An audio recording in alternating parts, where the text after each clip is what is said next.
The End of the Party by Graham Greene. Presented by Audio Wisdom. Peter Morton woke with a start to face the first light. Rain tapped against the glass. It was January the 5th. He looked across a table on which a night light had guttered into a pool of water at the other bed. Francis Morton was still asleep, and Peter lay down again with his eyes on his brother. It amused him to imagine it was himself whom he watched, the same hair, the same eyes, the same lips and line of cheek. But the thought palled, and the mind went back to the fact which lent the day importance. It was the 5th of January. He could hardly believe a year had passed since Mrs. Henny Falcon had given her last children's party. Francis turned suddenly upon his back and threw an arm across his face, blocking his mouth. Peter's heart began to beat fast, not with pleasure now, but with uneasiness. He sat up and called across the table, "Wake up." Francis's shoulders shook and he waved a clenched fist in the air, but his eyes remained closed. To Peter Morton the whole room seemed to darken, and he had the impression of a great bird swooping. He cried again, "Wake up!" And once more there was silver light and the touch of rain on the windows. Francis rubbed his eyes. "Did you call out?" he asked. "You are having a bad dream," Peter said. Already experience had taught him how far their minds reflected each other. But he was the elder, by a matter of minutes, and that brief extra interval of light, while his brother still struggled in pain and darkness, had given him self-reliance and an instinct of protection towards the other who was afraid of so many things. "I dreamed that I was dead," Francis said. "What was it like?" Peter asked.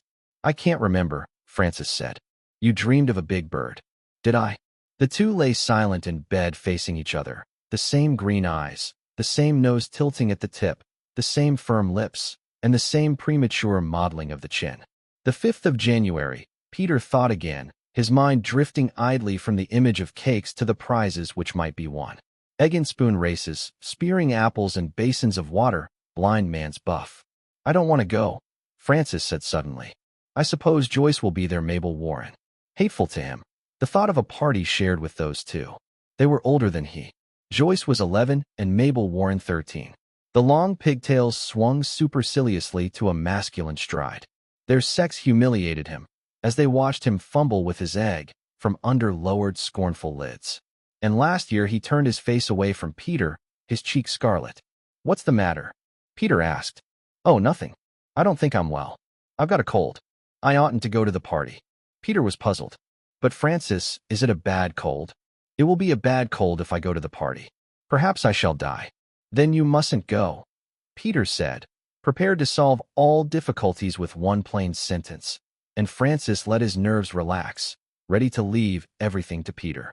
But though he was grateful, he did not turn his face towards his brother. His cheeks still bore the badge of a shameful memory of the game of hide-and-seek last year in the darkened house, and of how he had screamed when Mabel Warren put her hand suddenly upon his arm. He had not heard her coming. Girls were like that. Their shoes never squeaked. No boards whined under the tread. They slunk like cats on padded claws. When the nurse came in with hot water, Francis lay tranquil, leaving everything to Peter. Peter said, "Nurse, Francis has got a cold."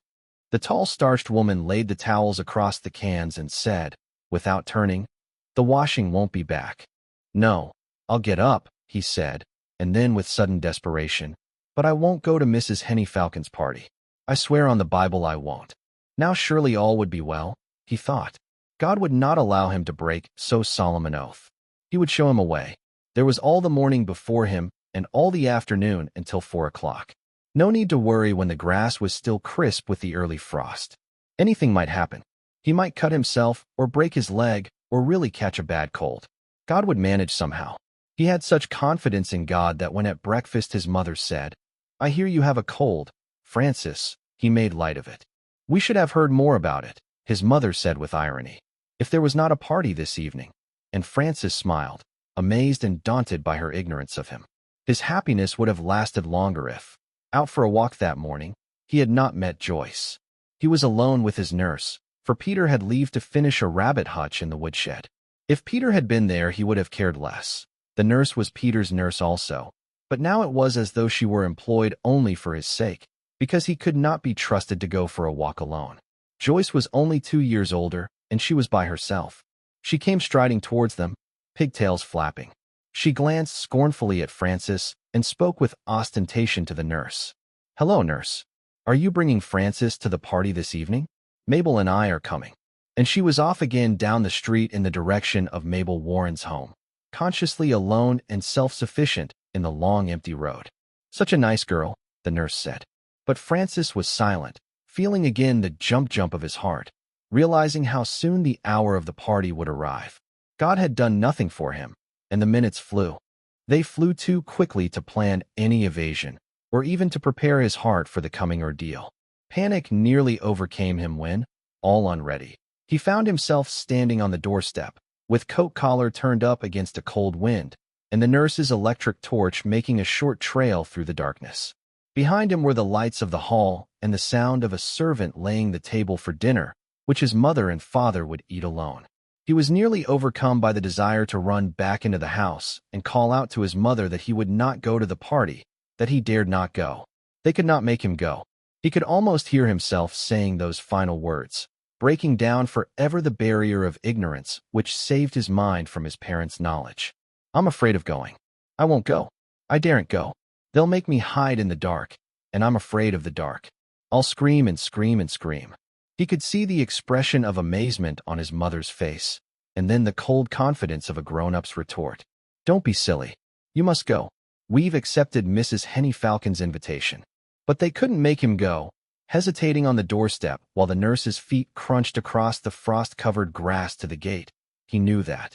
He would answer, "You can say I'm ill. I won't go. I'm afraid of the dark." And his mother, "Don't be silly. You know there's nothing to be afraid of in the dark." But he knew the falsity of that reasoning.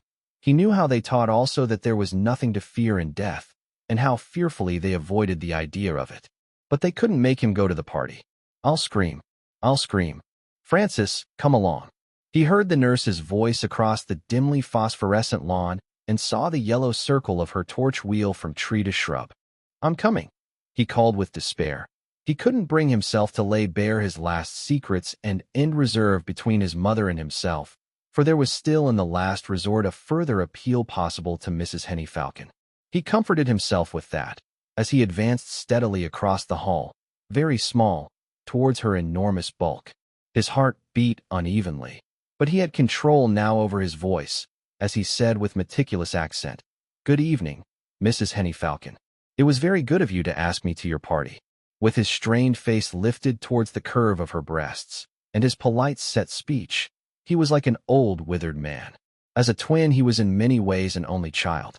To address Peter was to speak to his own image in a mirror, an image a little altered by a flaw in the glass, so as to throw back less a likeness of what he was then of what he wished to be, what he would be without his unreasoning fear of darkness, footsteps of strangers, the flight of bats in dusk-filled gardens. "Sweet child," said Mrs. Henny Falcon absent-mindedly, before, with a wave of her arms, as though the children were a flock of chickens, she whirled them into her set program of entertainments. Egg and spoon races, three-legged races, the spearing of apples, games which held for Francis nothing worse than humiliation. And in the frequent intervals when nothing was required of him, and he could stand alone in corners as far removed as possible from Mabel Warren's scornful gaze, he was able to plan how he might avoid the approaching terror of the dark. He knew there was nothing to fear until after tea, and not until he was sitting down in a pool of yellow radiance cast by the 10 candles on Colin Henny Falcon's birthday cake, did he become fully conscious of the imminence of what he feared. He heard Joyce's high voice down the table. "After tea we are going to play hide and seek in the dark." Peter watched his brother and saw the lips tighten. Francis, he knew, had feared this moment from the beginning of the party, had tried to meet it with courage and had abandoned the attempt. He must have prayed for cunning to evade the game, which was now welcomed with cries of excitement by all the other children. "Oh, do let's. We must pick sides. Is any of the house out of bounds? Where shall home be?"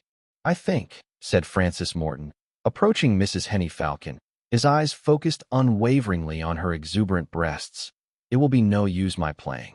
My nurse will be calling for me very soon." "Oh, but your nurse can wait, Francis," said Mrs. Henny Falcon, while she clapped her hands together to summon to her side a few children who were already straying up the wide staircase to upper floors. "Your mother will never mind." That had been the limit of Francis's cunning. He had refused to believe that so well-prepared an excuse could fail. All that he could say now, still in the precise tone which other children hated, thinking it a symbol of conceit, was, "I think I had better not play." He stood motionless, retaining, though afraid, unmoved features.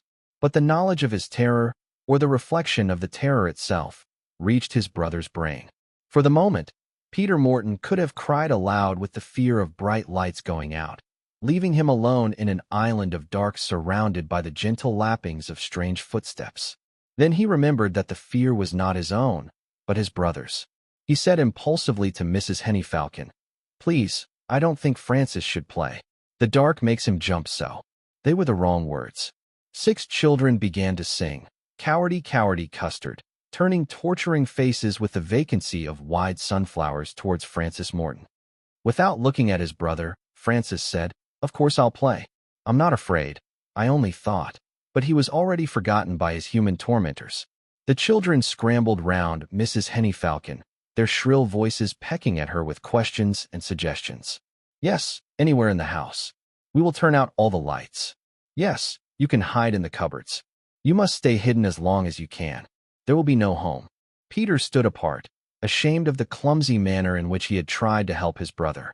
Now he could feel, creeping in at the corners of his brain, all Francis's resentment of his championing. Several children ran upstairs, and the lights on the top floor went out. Darkness came down like the wings of a bat and settled on the landing. Others began to put out the lights at the edge of the hall, till the children were all gathered in the central radiance of the chandelier, while the bats squatted round on hooded wings and waited for that, too, to be extinguished. "You and Francis are on the hiding side," a tall girl said, and then the light was gone, and the carpet wavered under his feet with the sibilance of footfalls, like small cold draughts, creeping away into corners. "Where's Francis?" he wondered. "If I join him, he'll be less frightened of all these sounds." These sounds were the casing of silence, the squeak of a loose board, the cautious closing of a cupboard door, the whine of a finger drawn along polished wood. Peter stood in the center of the dark, deserted floor, not listening, but waiting for the idea of his brother's whereabouts to enter his brain. But Francis crouched with fingers on his ears, eyes uselessly closed, mind numbed against impressions, and only a sense of strain could cross the gap of dark. Then a voice called, "Coming," and as though his brother's self-possession had been shattered by the sudden cry, Peter Morton jumped with his fear. But it was not his own fear. What in his brother was a burning panic was in him an altruistic emotion that left the reason unimpaired. Where, if I were Francis, should I hide?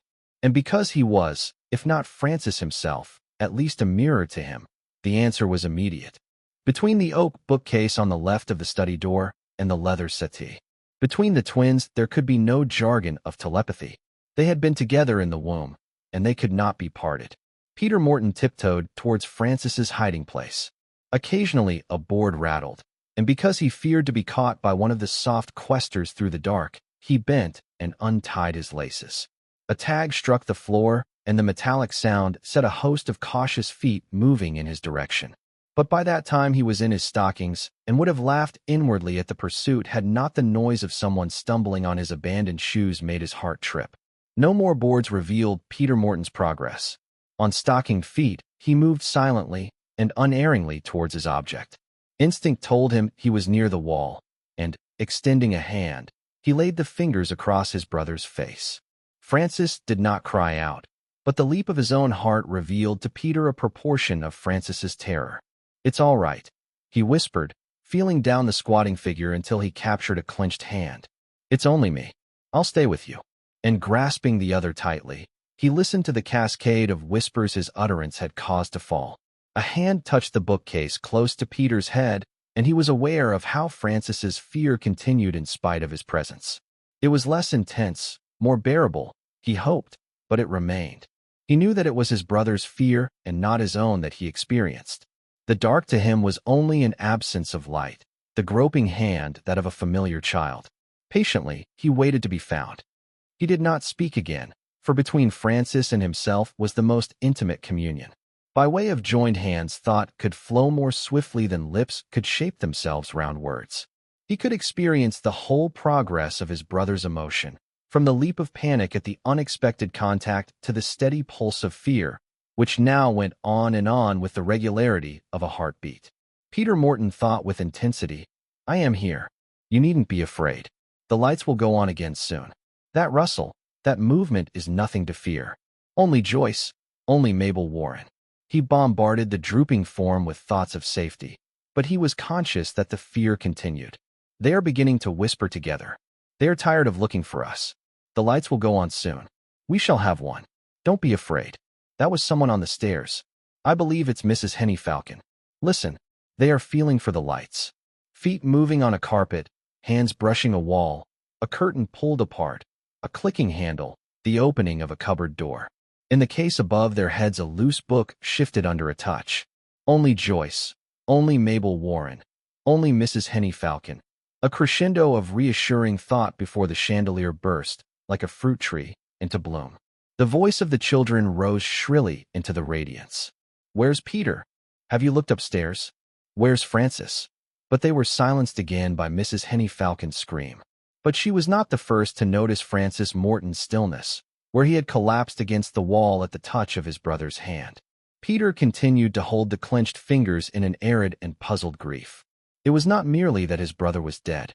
His brain, too young to realize the full paradox, wondered with an obscure self-pity why it was that the pulse of his brother's fear went on and on, when Francis was now where he had always been told there was no more terror and no more darkness.